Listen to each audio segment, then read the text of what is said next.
Advantages of distributed systems.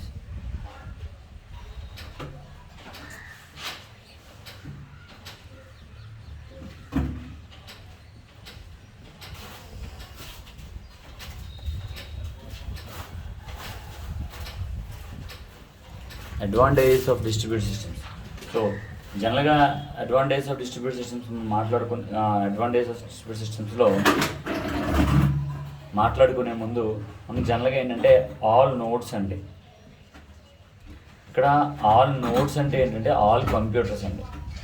ఒకటి గమనించాలి, distribute systems అంటే ఏంటి అంటే నార్మల్గా ఇది ఒక నెట్వర్క్ అనుకోండి, ఇది ఒక నెట్వర్క్, ఇది ఒక వైర్ అనుకోండి నార్మల్గా. సో దీనికి ఇక్కడ ఒక సిస్టము, ఇక్కడ ఒక సిస్టము, సో ఇక్కడ ఒక సిస్టము, ఇక్కడ ఒక సిస్టము, ఇక్కడ ఒక సిస్టము. సో ఇలా అంటే ఇది కామన్ నెట్వర్క్ అండి. ఈ నెట్వర్క్కి 4 ఒక 6 సిస్టంలో కనెక్ట్ అయ్యి ఉన్నాయి. ఇలా కనెక్ట్ అయ్యే విధానాన్ని కూడా డిస్ట్రిబ్యూట్ సిస్టమ్సే అంటారు. సో ఇప్పుడు ఇక్కడ ఆల్ నోడ్స్ అంటే ఏంటంటే కంప్యూటర్సే. ఆల్ నోడ్స్ అంటే ఏంటంటే కంప్యూటర్స్. ఈ కంప్యూటర్స్ అన్నీ కూడా మనకి ఫస్ట్ అన్నీ కూడా ఒక చోట కనెక్ట్ అయ్యి ఉంటాయి. అంటే ఇలాగా ఏదో ఒక నెట్వర్క్కి కనెక్ట్ అయ్యి ఉంటాయి. సో ఇలా కనెక్ట్ అయ్యి ఉండడం వల్ల మనం ఏదైతే డేటా షేరింగ్ అనేది వీటి మధ్యన చాలా ఈజీగా ఉంటుంది. So all the nodes are connected to each other. In a network. All the nodes are connected to each other in a network, can share the data to each other. ఏదైనా ఒక డేటాని వీటి మధ్యన షేరింగ్ ఈజీగా జరుగుతుంది. So next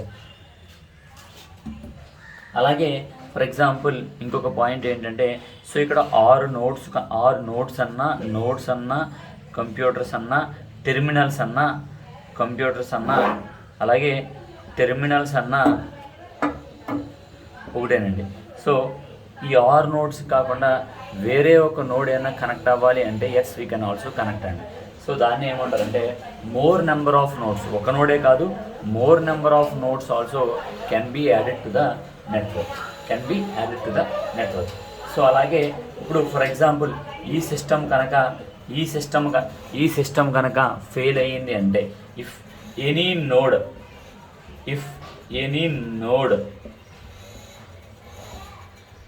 ఈ node కనుక fail అయ్యింది అంటే ఇట్ విల్ నాట్ ఎఫెక్ట్. ఈ failure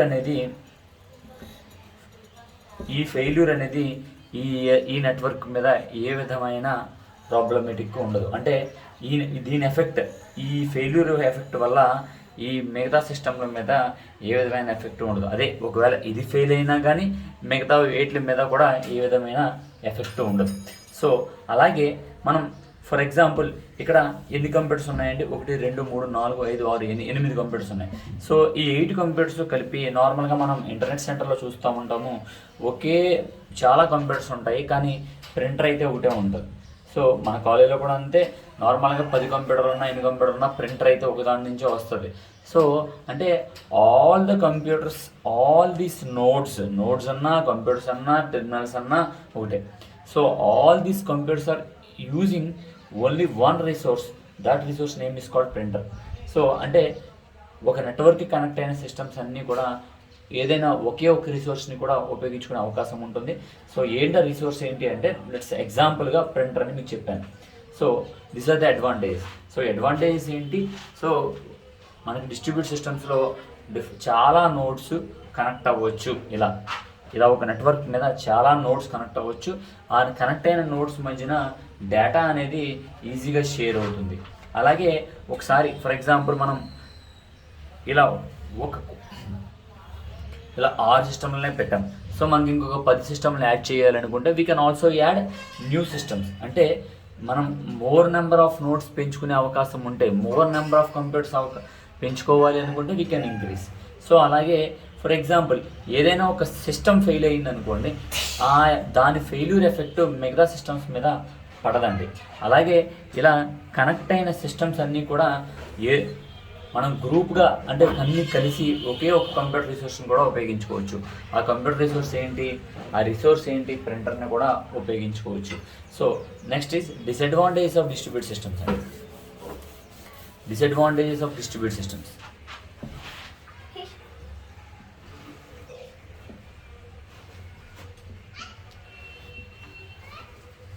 disadvantages of distributed systems.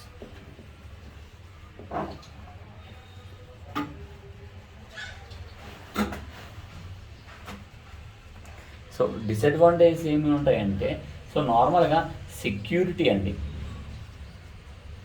ఇప్పుడు ఇలా 10 సిస్టమ్స్ కనెక్ట్ అయి ఉండడం వల్ల ఒక కామన్ నెట్వర్క్కి ఇది ఒక నెట్వర్క్ అండి, ఇది ఒక నెట్వర్క్, మధ్యలో ఉండేది నెట్వర్క్ అండి. ఈ నెట్వర్క్కి ఇలా 10 సిస్టమ్లు కనెక్ట్ అయి ఉండడం వల్ల ఇబ్బంది ఏంటి అంటే, సెక్యూరిటీ విషయంలో మనం మాట్లాడుకుంటున్న డిసడ్వాంటేజెస్ అండి. సెక్యూరిటీ విషయంలో కొన్ని ప్రాబ్లమ్స్ వస్తాయండి. సో ఒకవేళ సెక్యూరిటీ అనేది దీనికి ప్రొవైడ్ చేయాలా, దీనికి ప్రొవైడ్ చేయాలా, దీనికి ప్రొవైడ్ చేయాలా, దీనికి ప్రొవైడ్ చేయాలి. All the systems should be secured. All the systems should be secured. All systems should be secured. ఇవన్నీ సెక్యూరిటీ అని కాకుండా, ఇవన్నీ సెక్యూర్డ్ అంటే ఇవన్నీ ప్రొటెక్ట్ చేయడమే కాకుండా, వీటన్నిటికీ సెక్యూరిటీ ప్రొవైడ్ చేయడమే కాకుండా, ఈ మధ్యలో ఈ నెట్వర్క్ ఉంది కదా, ఈ నెట్వర్క్ కూడా సెక్యూరిటీ ప్రొవైడ్ చేయాలి, లేకపోతే ఎటు నుంచి అయినా హ్యాకింగ్ జరగవచ్చు. సో ఇది ప్రధాన డిసడ్వాంటేజ్ అండి.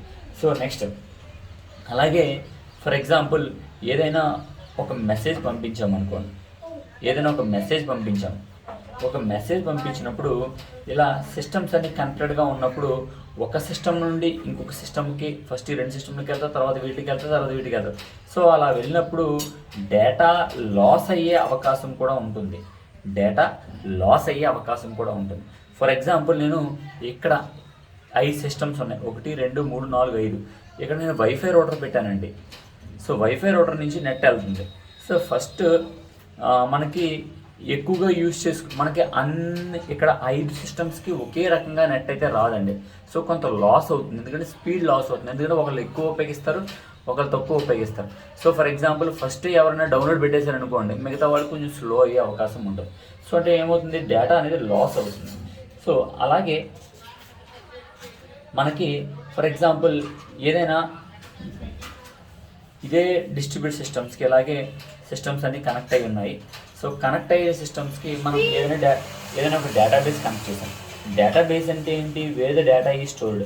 సో ఏదైనా ఒక డేటాబేస్ అంటే ఏదైనా డేటా స్టోర్ చేసాం. ఫర్ ఎగ్జాంపుల్ మనందరికీ మీరు చూడండి, మన మొదటి లాక్డౌన్లో ఏదో సంథింగ్ షన్ను అని చెప్పి వీడియోలు ఉండేవి, మన యూట్యూబ్ సంబంధించిన ఏదో మూవీస్ ఉండేవి. సో ఆ మూవీస్ పట్టుకొచ్చి నేను ఇక్కడ లోడ్ చేశాను. సో లోడ్ చేసి మన కాలేజ్ ల్యాబే అనుకోండి, మన కాలేజ్ ల్యాబ్ కనెక్షన్ కూడా డిస్ట్రిబ్యూట్ సిస్టమ్సే. సో మన కాలేజ్ ల్యాబ్ కనెక్షన్ కూడా డిస్ట్రిబ్యూట్ సిస్టమ్సే. సో ఇప్పుడు ఈ డేటాబేస్ని పట్టుకొచ్చి ఇక్కడ ఉండే కనెక్ట్ అయ్యి ఉన్న గ్రూప్ ఆఫ్ సిస్టమ్స్కి ఇచ్చాను. సో ఇచ్చినప్పుడు ఏమవుతుంది అంటే, ఇక్కడ నార్మల్గా ఒకే డేటా ఉంటుంది, ఇక్కడ ఒకటే వీడియో ఉంటుంది. వీడియో ఒక 6 సిస్టమ్లకు షేర్ చేసుకుంటుంది. సో ఇలా షేర్ చేసుకున్నప్పుడు కొంచెం డిఫికల్టీ ఉంటుంది, ఎందుకంటే మొత్తం అందరూ ఒకటే డేటా యూజ్ చేసుకుంటున్నారు కాబట్టి కొంచెం స్పీడ్ ఫాస్ట్ అనే డిఫికల్టీస్ ఉంటాయి. అలా కాకుండా ఇక్కడ 6 సిస్టమ్లు కాకుండా ఒకటే ఈ డేటాబేస్ ఒకే ఒక్క సిస్టమ్ కనెక్ట్ అయ్యి ఉందనుకోండి, ఒకే ఒక పర్సనల్ సిస్టమ్ అంటే మన ల్యాప్టాప్ మన ఇంట్లో వాడుకుంటాం, అలా ఒక ల్యాప్టాప్కి పెట్టుకున్నాం. ఇది మన ఇంట్లో అనుకోండి, మన ఇంట్లో లేకపోతే ఆఫీస్లో ఎక్కడైనా పర్లేదు, ఒకే ఒక సిస్టమ్ కానీ ఒకే ఒక ల్యాప్టాప్ అనుకోండి. సో అప్పుడు ఏమవుతుంది, మనం మా డేటాబేస్ని మనం ఒక్కడనే యూజ్ చేస్తున్నాం కాబట్టి సింగిల్ యూజర్తో పోల్చుకుంటే ఇలా డిస్ట్రిబ్యూటెడ్ సిస్టమ్స్ ద్వారా మన సింగిల్ యూజర్ అయితే కొంచెం క్లారిటీగాను కొంచెం స్పీడ్గాను డేటా లాస్ అవ్వకుండా ఎగ్జాక్ట్గా వస్తుంది. అదే డిస్ట్రిబ్యూట్ సిస్టమ్స్ వల్ల అంటే ఏంటంటే అంతమంది ఉపయోగించుకుంటారు కాబట్టి కొంచెం స్పీడ్ తగ్గొచ్చు అని చెప్తున్నాడు. సో అలాగే నార్మల్గా ఇప్పుడు స్పీడ్ తగ్గొచ్చు అంటే ఏంటి, ఓవర్లోడ్ అవుతుంది. సో ఎందుకు అవుతుంది, ఇక్కడ డేటాని చాలామంది ఉపయోగించుకుంటున్నారు కనుక ఆటోమేటిక్గా సర్వర్ మీద లోడ్ ఆడుతుంది, దాన్నే ఓవర్లోడ్ అని అంటారు. సో అలాగే మనం క్యారెక్టరిస్టిక్స్ ఆఫ్ మనం ఇప్పుడు అడ్వాంటేజ్ తెలుసుకున్నాము. ఇప్పుడు characteristics of distributed systems.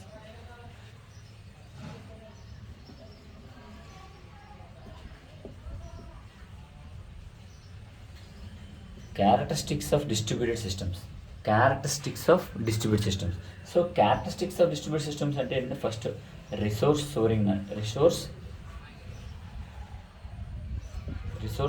Sharing. So resource sharing అంటే ఏంటి అంటే నార్మల్గా డిస్ట్రిబ్యూట్ సిస్టమ్స్లో ఇందాక మీకు చెప్పాను చూడండి, ఇలా 10 సిస్టంలో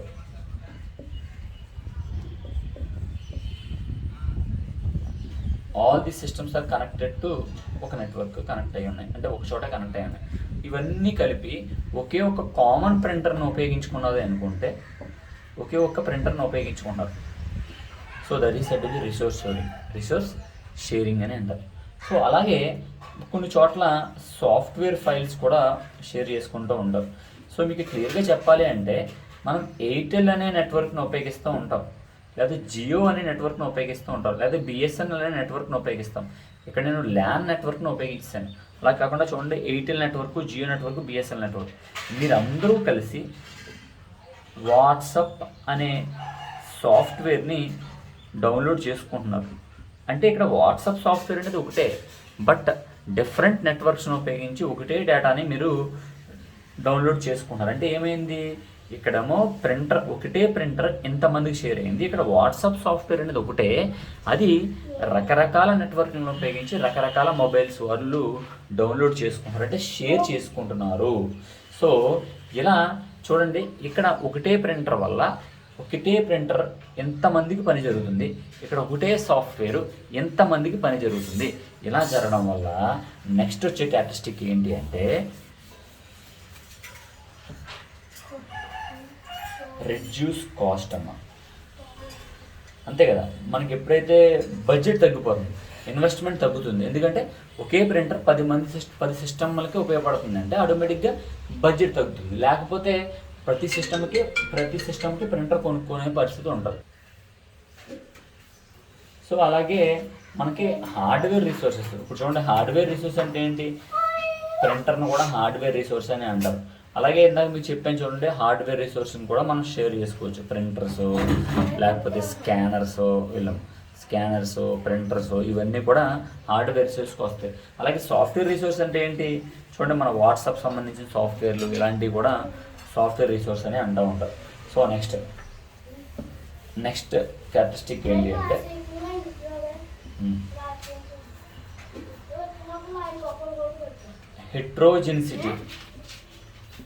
హెట్రోజెనిసిటీ.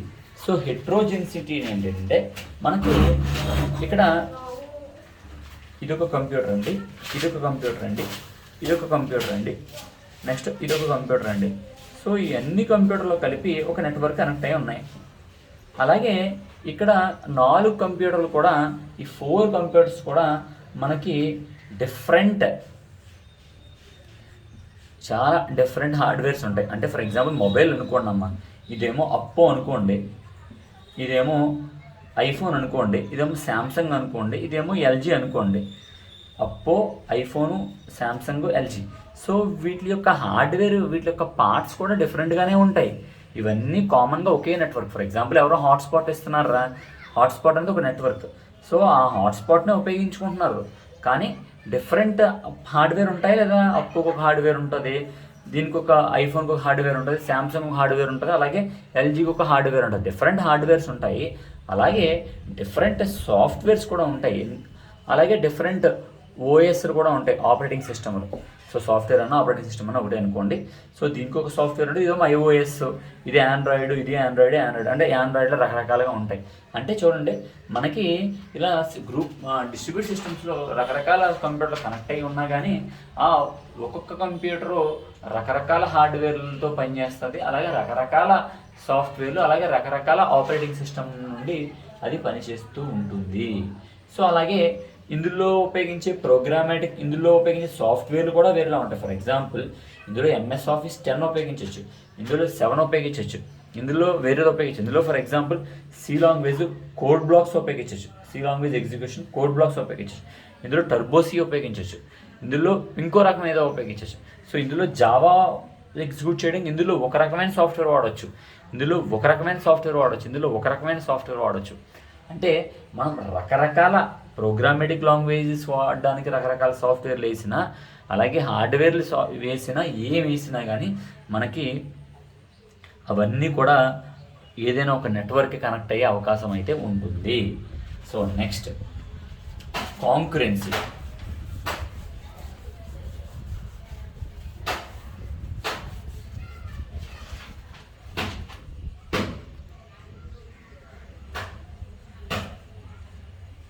సో కాంకరెన్సీ అంటే ఏంటి అంటే, ఇప్పుడు మనకి ఇలా కాంకరెన్సీ అంటే ఏంటి, పని. ఇలా ఒక 4 సిస్టమ్స్ ఉన్నాయా, 4 సిస్టమ్స్ కూడా ఒక నెట్వర్క్ కనెక్ట్ అయినాయి. సో మీరు వాళ్ళందరూ కూడా ఒకటే పని చేస్తున్నారు, సి లాంగ్వేజ్లో ప్రోగ్రామ్ ఎగ్జిక్యూట్ చేస్తున్నారు. సో ఇప్పుడు కాంకరెన్సీ అంటే ఏంటి, మనకి ఇందులో డిస్ట్రిబ్యూట్ సిస్టమ్స్ ఏం చేస్తుందంటే, ఫర్ ఎగ్జాంపుల్ ఇందులో మీరు అందరూ యూట్యూబ్ చూస్తున్నారు అనుకోండి. సో నార్మల్గా స్పీడ్ తగ్గుతుంది, స్పీడ్ లెస్ అవుతుంది. సో అలా స్పీడ్ లెస్ అవ్వకుండా డిస్ట్రిబ్యూట్ సిస్టమ్స్ వీళ్ళందరికీ అంటే కాంకరెన్సీ అంటే ఒకటే రకంగా కూడా డేటాని షేర్ చేసుకునే అవకాశం ఇస్తుంది. సో అలాగే ఇంకా స్పీడ్ ఇంక్రీజ్ అవ్వడానికి కూడా స్పీడ్ తగ్గిపోకుండా స్పీడ్ మెయింటైన్ చేస్తడానికి కూడా ఉపయోగపడుతుంది. సో అలాగే for example next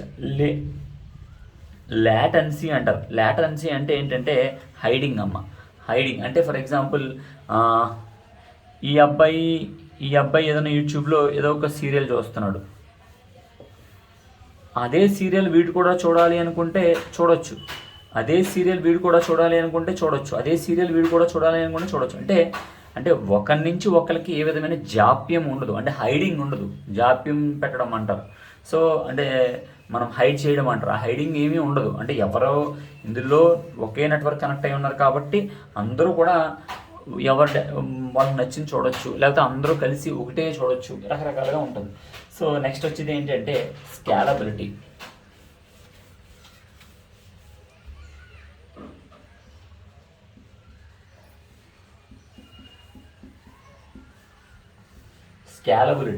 so scalability అంటే ఏంటంటే, సో ఫర్ ఎగ్జాంపుల్ మనం ఇలా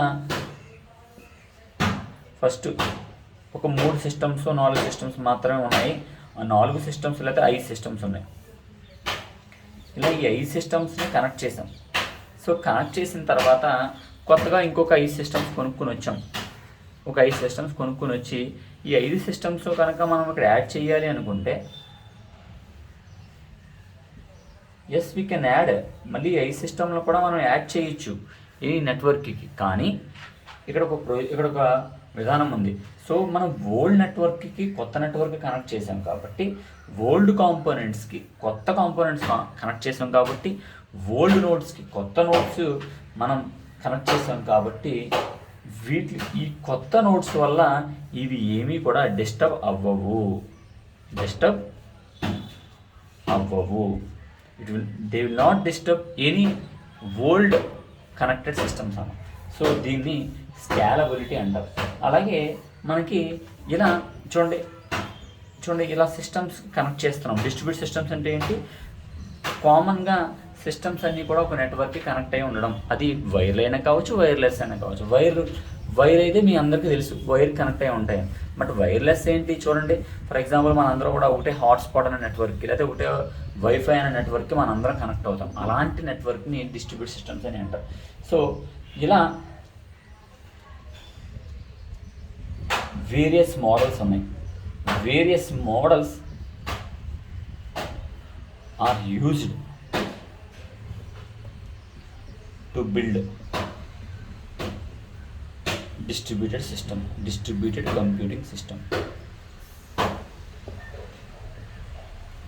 అంటే రకరకాల మోడల్స్ ఉన్నాయి. అంటే చూడండి, ఫర్ ఎగ్జాంపుల్ మనకి వైఫై కనెక్ట్ అయితే వైఫై సంబంధించింది, లేకపోతే వైర్ కనెక్ట్ అయితే వైర్, అలా రకరకాల మోడల్స్ను ఉపయోగించి సిస్టమ్స్ అన్నీ కూడా ఒక గ్రూప్ కింద కనెక్ట్ చేయొచ్చు. సో ఫస్ట్ ఏంటి అంటే mini computer model, next is work station model, next is work station server model, next is processor pool model, next is hybrid model. ఈ 5 మోడల్స్ని ఉపయోగించి మనం డిస్ట్రిబ్యూటెడ్ సిస్టమ్స్లో రకరకాల విధముగా సిస్టమ్స్ని కనెక్ట్ చేస్తాం ఈ 5 మోడల్స్ ఉపయోగించి. ఠీకేనమ్మా, థ్యాంక్ యూ.